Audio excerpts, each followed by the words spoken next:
मैं भी एक अपना अनुभव व्यक्त करना चाहता हूं। मैं कनखल में ही पैदा हुआ, इसी स्थान पर पैदा हुआ और उत्तराखंड में हम लोग भ्रमण करते थे। उस समय इसको उत्तर प्रदेश कहा जाता था और ये देखते थे कि सीमाओं पर बड़ी गरीबी है और ये जो क्षेत्र था इसको काला पानी कहा जाता था। जब उत्तर प्रदेश में किसी अधिकारी को दंड देना होता था तो उसको पिथौरागढ़ हो गया, पौड़ी जिला हो गया, चमोली जिला हो गया, वहां भेजा जाता था। तो ये पनिशमेंट पोस्ट होती थी, बहुत दूर व्यक्ति पहुंचता था।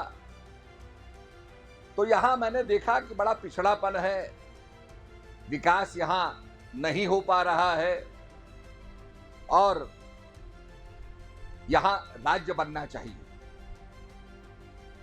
मैं एक धार्मिक व्यक्ति था और राज्य की बात तो आपको जानते हैं कि बड़ी पॉलिटिकल बात होती है और एक व्यक्ति का ये संकल्प, कुछ यहाँ एक हमारी क्षेत्रीय पॉलिटिकल पार्टी थी, उसका भी ये संकल्प था। परंतु बिना हिचक के हम लोगों ने कहा कि भाई यहाँ के क्षेत्र को जगाया। तो मैंने भगवान बद्री विशाल के चरणों से एक यात्रा शुरू की, पद यात्रा शुरू की दिल्ली तक। 1 महीने 4 दिन में पैदल चलते चलते हम लोग दिल्ली पहुंचे। उस समय में जनता के बीच में बैठना, रात्रि विश्राम से पहले हमारी जनसभा होती थी, लोगों से उसमें लोग अपने यहाँ के गीत गाते थे, भजन गाते थे, आध्यात्मिक चर्चा भी होती थी और क्षेत्र की चर्चा होती थी कि कैसे यहाँ विकास होगा। इस काम को करने के बाद काफी यहाँ पर एक विचार पैदा हुआ। फिर रामपुर तिरहा की घटना घट गई, जिसमें हमारी महिलाओं के साथ, हमारे भूतपूर्व सैनिकों के साथ बहुत अभद्र व्यवहार हुआ।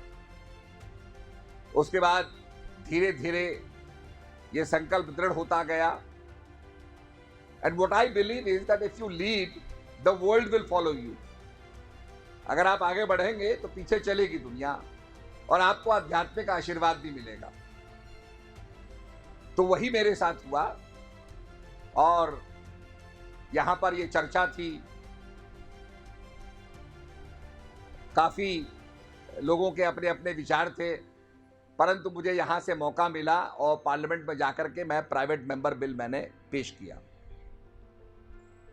पेश करने के बाद मैंने कहा भाई ये प्राइवेट मेंबर बिल जो है भगवान बद्री विशाल के चरणों में जाना चाहिए, वही हमारे उत्तराखंड के स्वामी है।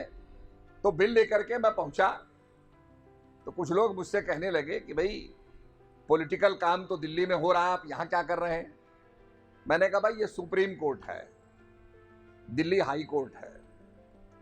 तो वो सवेरे मैंने रावल जी को दिया, मैंने कहा भाई ये प्राइवेट मेंबर बिल है उत्तराखंड का और ये आप जरा अंदर भगवान की प्रतिमा के समीप रख दीजिए। उन्होंने उठा करके उसको अंदर ले जाके रख दिया। मैंने कहा ये पूरा बिल है जिसमें उत्तराखंड पृथक राज्य बनेगा। ये मेरा संकल्प था, मैंने कर दिया। जैसे ही मैं नीचे उतरा, अब आप आशीर्वाद की बात करते हैं, मुझे आशीर्वाद मिला और मैं गौचर के अंदर एक पेड़ के नीचे खड़ा था, भाषण दे रहा था। तत्काल खबर मिली कि आप मंत्रिमंडल में शामिल हो गए।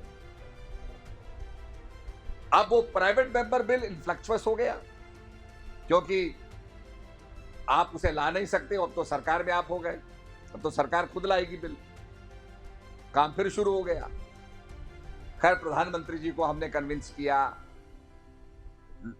हमारे लाल किले से भी उसकी घोषणा हुई और धीरे धीरे ये आपके सामने हो गया और बाद में अटल जी ने इसको आशीर्वाद दिया।